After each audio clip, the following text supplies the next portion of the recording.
Shalom, everybody. Right now we are in the Feast of Sukkot, the Feast of Booths or Tabernacles. It's talked about in the Bible, so I just wanted to explain a little bit about what it is and what this can mean to believers in Jesus, YHWH, the Messiah, and how we'll be celebrating it one day in heaven. It's really exciting. It's an awesome feast. It is the seventh feast, the seventh of the Moedim, the Feast of Yahuwah in the Bible. And so it's first talked about in Leviticus 23, and here's what it says.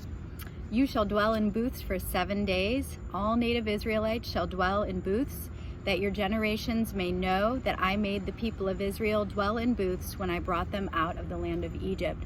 So this feast, this festival, is a 7-day feast, a time of celebration and rejoicing of the harvest that God has brought in, and also a time for the Israelites to remember when God brought them out of Egypt and when they dwelt in tents in the wilderness. So that's what the feast is all about.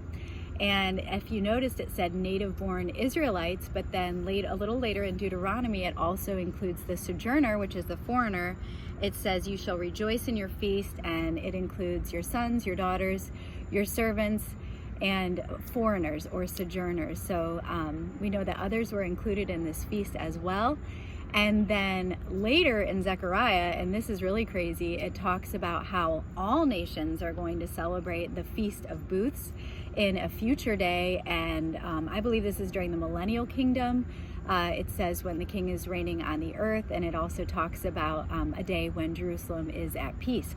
And so it says in Zechariah, then everyone who survives of all the nations that have come up against Jerusalem shall go up year after year to worship the King, the Lord of hosts, and to keep the Feast of Booths.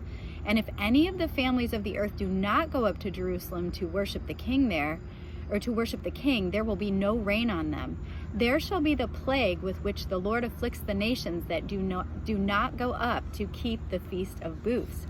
So we know in a future day that all nations are going to be celebrating the Feast of Booths while we're still here on earth. I believe that happens during the 1,000-year reign of Christ, which is talked about in Revelation, so check that out. And we also know with the Feast of Booths, it's an awesome time to celebrate our Messiah, which every day is an awesome time to celebrate our Messiah, Jesus. But in John 1, John talked about Jesus dwelling among us. It says in verse 14, and the Word became flesh and dwelt among us, and we have seen his glory as of the only Son from the Father, full of grace and truth. So the really cool thing about these verses is that the word used for booths is the same word used for tabernacle. In the Old Testament, it's the word Sukkot, which means thicket or booth, or tabernacle. And then in the verses in the New Testament, which were written in Greek, it comes from the root word skene, which also means tent, booth, or tabernacle. So when it says that Jesus dwelt among us, that the word is Jesus, when the Word became flesh and dwelt among us, this is from the Greek word eskinosin, to dwell as in a tent, to encamp, to have my tabernacle.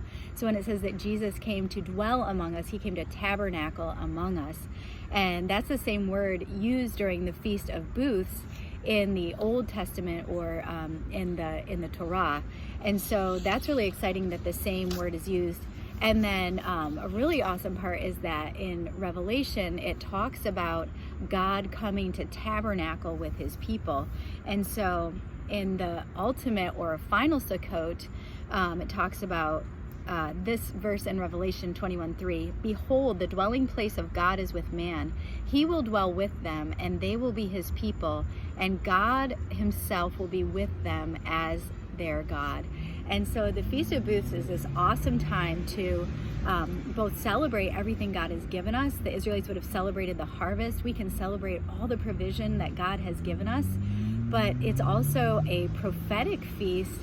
The Israelites remembering the time in the wilderness when they dwelled in tents, and then us looking forward to a time in the millennium when every nation will come to Jerusalem and celebrate the Feast of Booths.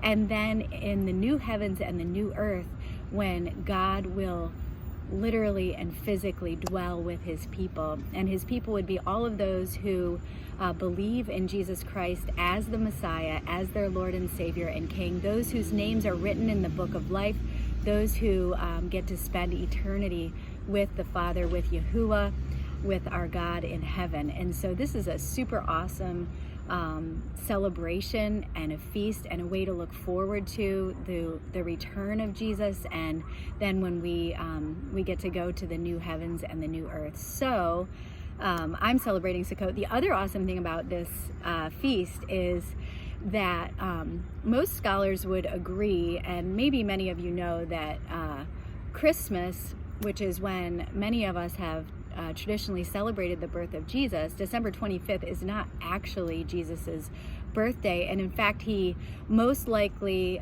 was not born in the winter, in December at all, or what our calendar says as December, but rather that he would have been born in the fall, and possibly during the fall feast. And a lot of people think that he would have been possibly born during the Feast of Sukkot. And so that's really exciting too, to think about the Word becoming flesh and coming to dwell among us during this feast.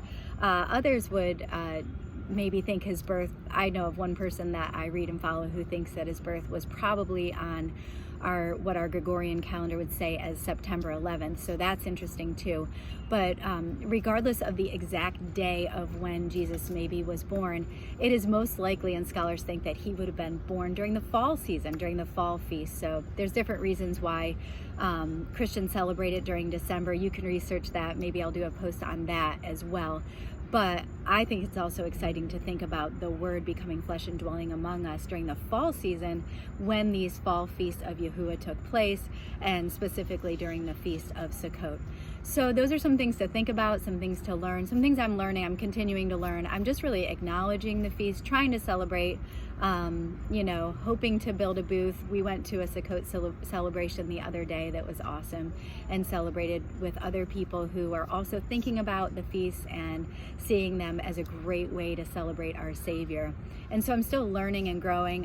The booth that I have in my mind to build isn't that exciting. I see Jews around my neighborhood that have much better booths, but I'm just learning and growing. But as I learn and grow, I just want to share it as a great way. These Moedim are like dress rehearsals, practices for the coming prophecies of Messiah to be fulfilled, and so we want to pay attention to them. The feasts are also the celebrations that God set up for us to celebrate. So these are the holidays he put in place. So we at least want to acknowledge those as believers. We want to study them. We want to understand them. And hopefully some of you will start to celebrate and observe the feasts of God as well. So I hope you enjoyed this video, and hopefully it blessed you. And I can't wait for the day when we are tabernacling with God in the new heavens and the new earth. And I hope you will be joining me there by placing your faith in Jesus Christ, YHWH HaMashiach, our Messiah, Christ the King. And we just love Jesus. So that's all. Shalom.